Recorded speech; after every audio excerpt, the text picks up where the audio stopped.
এলাকাবাসী একজোট ধানের শীষে দিব ভোট। ভোটার তালিকায় যার নাম আছে তার ভোট দেওয়ার অধিকার আছে। কারো ভোট দেওয়ার অধিকারে আমরা হাত দিতে চাই না, কাউকে আমরা ভয়ভীতিও দেখাতে চাই। অন্যান্য যারা প্রার্থী আছে তাদেরকে আমি সম্মান করি, অভিনন্দন জানাই, কারণ একটা টিম দিয়ে তো খেলা হয় না, একাধিক। আমাদের এখানে ৭-৮ আছে। সবার কাছে আমি অনুরোধ করবো আপনারা সবাই জনগণকে ভোট কেন্দ্রে আনতে চেষ্টা করেন, এটা বেশি জরুরি। শুধু আমরা না, তাদেরকেও বলবো ভোট কেন্দ্রে ভোটারদেরকে আনতে চেষ্টা করেন। আর আমাদের নেতা কর্মীদের বলবো, দুর্বলরা পায়ে পাড়াদা ঝগড়া করে, দুর্বলরা নানা অভিযোগ করে, আমরা সব, কারণ বিজয়টা আমাদের জন্য অপেক্ষা করছে। সেই কারণে আমাদের অতি ধৈর্যের সাথে আমাদের পথ, যেহেতু আমার দল শক্তিশালী, সমর্থন বেশি, আমরা কিছু না বললেও তারা যদি অভিযোগ করে তাদেরকে ধমক দিচ্ছে, এটা আমরা অনেক বিশ্বাস করবো। সুতরাং আমরা মাথা নত দেখবেন, যে গাছে ফল হয় সেই গাছের ডানা কিন্তু মাঠে খুঁজে ছিল, আর যে গাছে ফল হয় না সেটা কোনো সোজা উচিত। সেই কারণেই আমরা যখন ভোটে দুর্ভোগ না, মানুষের ভালোবাসাও আমাদের যথেষ্ট আছে। সেই কারণে কোনো প্রার্থী কর্মীকে কোনো দিন কোনোরকম প্রতিপক্ষ হিসেবে দেখবেন না। তারা যদি আসে বরং তাদেরকে পথ করে দেবেন, যান। আর আপনাদের দায়িত্বটা হলো এইটুকু, 2,62,000 3,62,000 ভোট। স্বাভাবিক কারণে একটা মানুষ পারে না সবার সাথে দেখা করতে, ইচ্ছাগুলো পারে না। কারণ আমি আসলাম, দেখা গেলো বাংলার 5 জন মুরুব্বি নিয়ে বাড়িতে গেছে, আমি তাকে এইরকম হবে। তবে আপনারা যেখানে উপস্থিত আছেন প্রত্যেকটা ঘরে ঘরে একটু আমার সালাম পৌঁছে দেবেন। আর আমার একটা প্রত্যাশা করা ধানের শেষে, এবং আমি একটাই ওয়াদা করতে পারি, ভোট দিয়ে কখনো আফসোস করবেন না কারে ভোট। আপনারা কষ্ট করবেন একদিন, আমি বাকি জীবনটা কষ্ট করবো আপনাদের জন্য ভোট। আর সমস্যা শেষ না, একটা সমস্যার সমাধান হবে, আর একটা সমস্যা হবে এখানে রাস্তা নেই, একটু কয়েক করা মাটি বাটে যাওয়া হয়।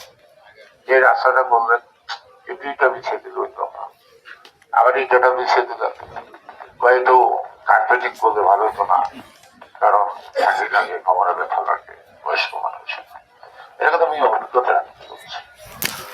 তো তারপরে কিছুদিন পরে দেখা যাবে এত ছোট রাস্তা, রাস্তাটা বড়, এর মধ্যে কিন্তু দালান কোঠা পুজো থাকে, আর দালান কোঠা ভেঙে আর একটা রাস্তা করতে গেলে কি অবস্থা দাঁড়ায়।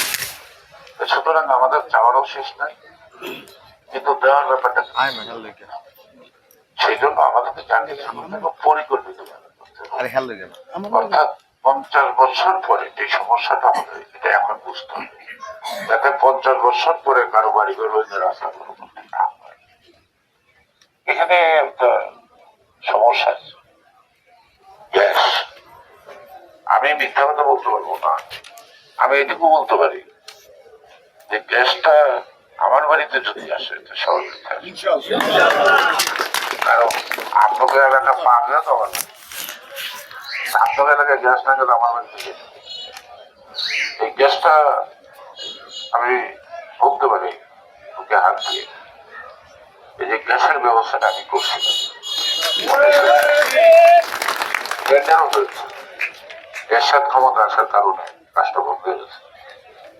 তারপরে এরশাদের আমাদের মধ্যে 1984 সালে আমাদের চেয়ারম্যান তারেক রহমানের শ্বশুর ছিলেন মাহবুল খান, উনি এই গ্যাসটা বাংলার উত্তর দিয়ে এটা আনছেন। এখান থেকে দক্ষিণ দিকেও আসলো না, এইদিকেও গেল না, একেবারে বুড়িগঙ্গার পার দিয়ে গেছে হজরত বসে দিল। আমরা আজও গ্যাস পাইলাম না, আমাদের বুকের উপর গ্যাস চলে গেছে। পাটনা দিয়ে বা গ্যাস ঢুকছে, কিন্তু পাটনার দক্ষিণ প্রান্তে গ্যাস নাই, এবং কোনটা ইউনিয়নের ৮০% লোক এই গ্যাস থেকে বলছে, কিন্তু ওই দিকটা কিন্তু ১০০% লোক।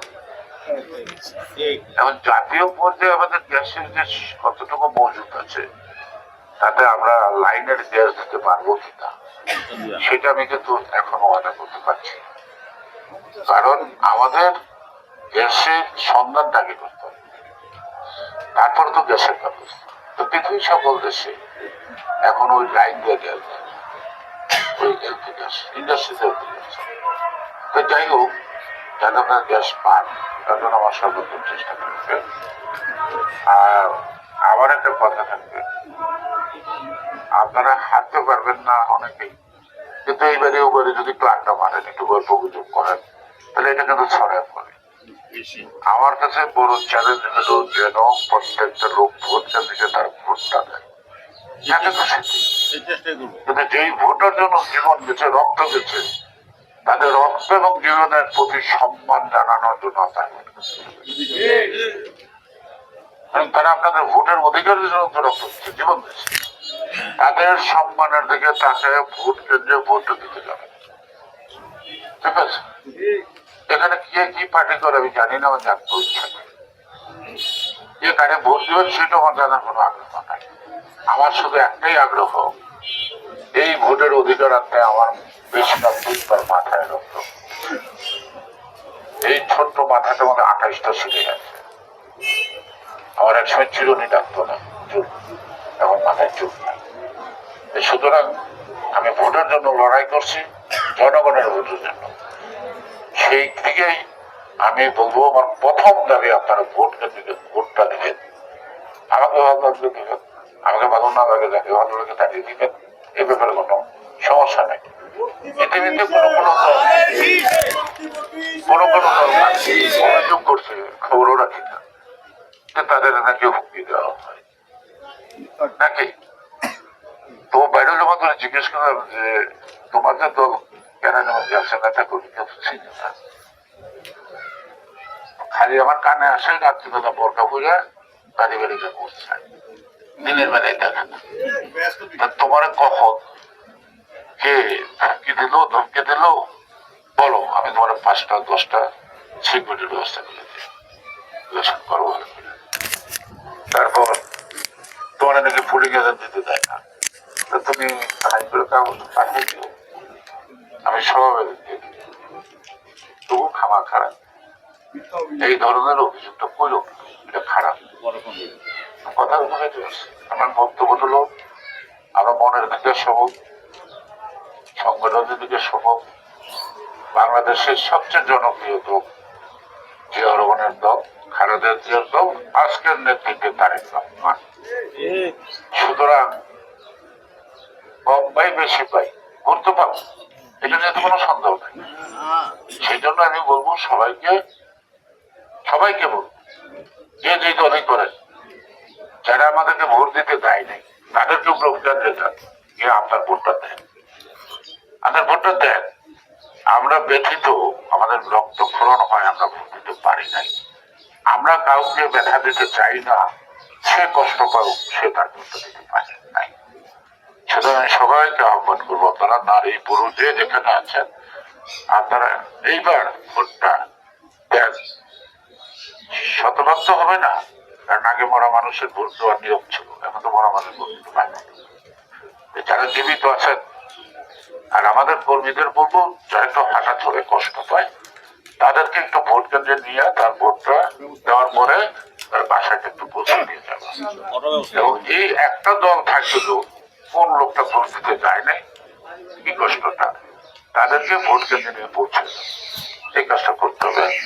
আর ভোটার স্লিপটা বাড়ি বাড়ি দেখতে হবে, আর রাস্তায় স্লোগান কমাতে হবে, ঘরে ঘরে গিয়ে প্রত্যেকের কাছে ভোট চাইতে, ঘরে ঘরে গিয়ে প্রত্যেকের কাছে ভোট চাইতে দেব। আমার প্রতিশ্রুতি একটা, আজকে এসে ভোট চাইতে, এরপর আসবো আপনাদের সাথে বসবো, আপনাদের এলাকার সমস্যাগুলি শুনবো, সমাধানের পত্র আপনাদের কাছে জেনে নিব। কার্যক্রম করার দায়িত্বটা আমার থাকবে সোজা।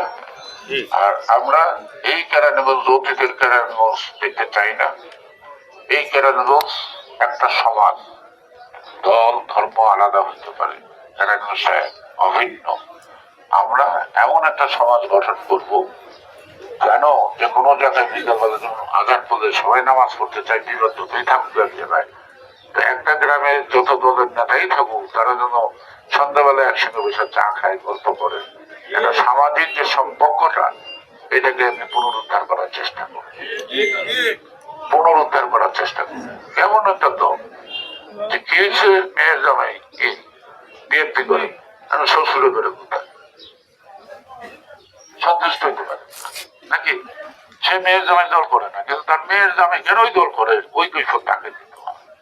এই কুসংস্কার থেকে আমি একটু ফিরতে চাই। আমি আর বেশি কথা বাড়াইতে পারছি না, কারণ এখানে উত্তর পাটগাঁও, তারপরে একটা, তারপরে উল্লাসটা গুলো শেষ হইত, কিন্তু আজকে করবো না, দূরদর্শনটা পরে যাবো।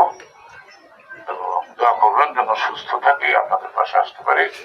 আর আমার নেতাদেরকে তো আমরা ইম্পোর্ট করে আনি, সবাই নিচ্ছি নাকি?